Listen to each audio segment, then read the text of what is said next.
Iniciando mais uma aula de matemática do sétimo ano, hoje a gente vai estudar a proporção. Vamos ver o que é uma proporção. Então vamos lá, né? A ideia de proporção. Observe os retângulos representados na malha quadriculada. Então aqui a gente tem uma malha quadriculada que tem dois retângulos, um em vermelho e outro em amarelo. Em vermelho aqui ele tem medidas de 3 por 4. Em amarelo tem medidas de 6 por 8. Retângulo A, retângulo B. Ó. Pergunta a letra A. Qual é a razão entre as medidas de comprimento da altura do retângulo A e da altura do retângulo B? Ó, o retângulo A tem 3 centímetros de altura, o retângulo B tem 6 centímetros de altura. Então, para a gente responder essa letra A aqui, ele quer saber a razão entre a altura do retângulo A e do retângulo B. Então, vai ser 3 por 6, né? Lembrando que vai ser uma ordem. Lembrando que a razão é uma fração e que a gente tem a ordem para seguir. A ordem, no caso, é retângulo A, depois retângulo B. 3 por 6. Letra B quer saber o seguinte, ó. Qual é a razão entre as medidas de comprimento da largura do retângulo A e da largura do retângulo B? O retângulo A tem 4 de largura, o retângulo B tem 8 de largura.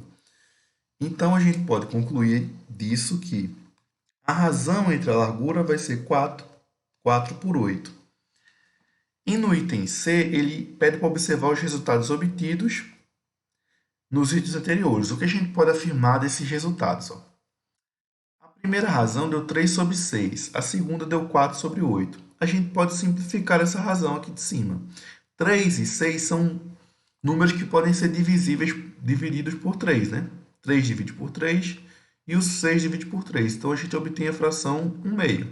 Então, a fração 1 meio é equivalente a 3 sobre 6. Do mesmo modo, aqui embaixo, a gente pode dividir o 4 pelo 4 e o 8 também dividido pelo 4. E vamos obter também a fração 1 meio. Opa! Então, a gente percebe, nesse caso, para responder o item C, a gente percebe o seguinte, a gente percebe que a fração 3 sobre 6 é igual à fração 4 sobre 8. Por que são iguais? Porque ambas resultam em 1 meio. 4 sobre 8. 3 sobre 6 é igual a 4 sobre 8. A gente vai ver que esses 4 números aí são números proporcionais. Vamos ver aqui, ó. Definimos proporção como a igualdade entre duas razões. Então, aqui a gente tem duas razões, 3 sobre 6, 4 sobre 8.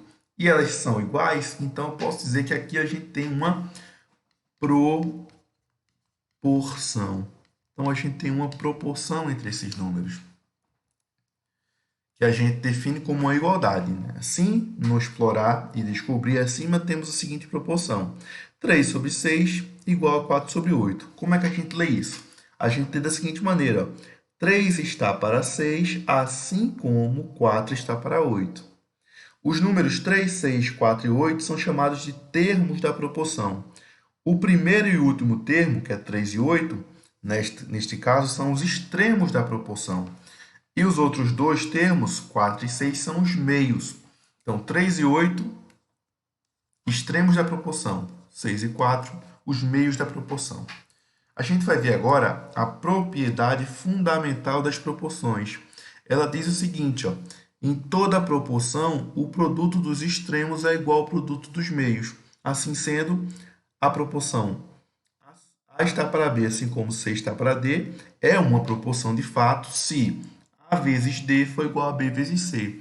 Então, ó, vamos ver no exemplo anterior, a gente viu o seguinte, 3 sobre 6 está para 4 sobre 8. Se isso aqui for de fato proporcional, significa dizer o seguinte, significa dizer que a igualdade 3 vezes 8 vai ser igual a 6 vezes 4. E de fato, né, 3 vezes 8 é 24. 6 vezes 4 é 24. Então, se a gente tem essa igualdade aqui, no produto dos meios igual ao produto dos extremos, a gente tem uma proporção. Né? Perceba que o que eu fiz aqui simplesmente foi multiplicar em x. Ó. Multiplicar cruzando. 3 vezes 8 igual a 6 vezes 4. Se eu tenho essa igualdade, então os números são proporcionais. Vamos ver aqui um contra-exemplo. Perceba o seguinte, 1 sobre meio, 1 meio vai ser proporcional a 3 quintos. Será que é proporcional? Vamos ver. Para ser proporcional, o produto dos meios tem que ser igual ao produto dos extremos, ou seja, 1 vezes 5 tem que ser igual a 3 vezes 2. 1 vezes 5 é 5, né? 3 vezes 2 é 6. Não são iguais. Então, esses números aqui, essas frações não formam uma proporção. Então, não é proporção aqui. Percebe?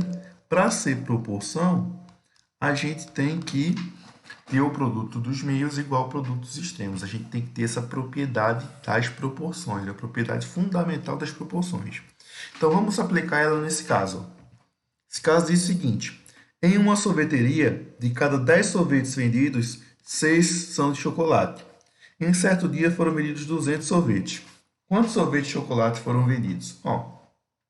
Existe uma certa razão aqui, entre a quantidade de sorvetes vendidos e a quantidade de sorvete de chocolate. Por exemplo, a cada 10 sorvetes vendidos, 6 são de chocolate. Então, eu posso dizer que para cada 10 sorvetes que eu vendo, 6 são de chocolates. Então, se eu vender 200 sorvetes, quantos serão de chocolate? Não sei. Então, se eu não sei, eu vou colocar aqui um x.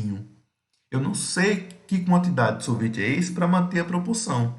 Porque se eu estou mantendo essa proporção, cada 10 sorvetes que eu vendo, 6 são de chocolate. Então, pensa comigo, se eu vendesse 20 sorvetes, seria 12 de chocolate. É 2 vezes 6, já que 20 é 2 vezes 10. Eu tenho que manter essa proporção aí. Então, gente, se eu aplicar a propriedade fundamental das proporções, ou seja, se eu multiplicar cruzado, né, se eu fizer o produto dos meios igual ao produto dos extremos, a gente vai obter o seguinte, 6 vezes 2, 6 vezes 200, 1.200. Igual a quanto? 10 vezes x. Ou seja, tem uma equaçãozinha aqui do primeiro grau, né? Que a gente já sabe como resolve. O x vai ser 1.200 dividido por 10. Conclusão, o x é 120. Então, eu vou ter que vender, na verdade, 120 sorvetes para manter essa proporção. Então, essa seria a resposta correta.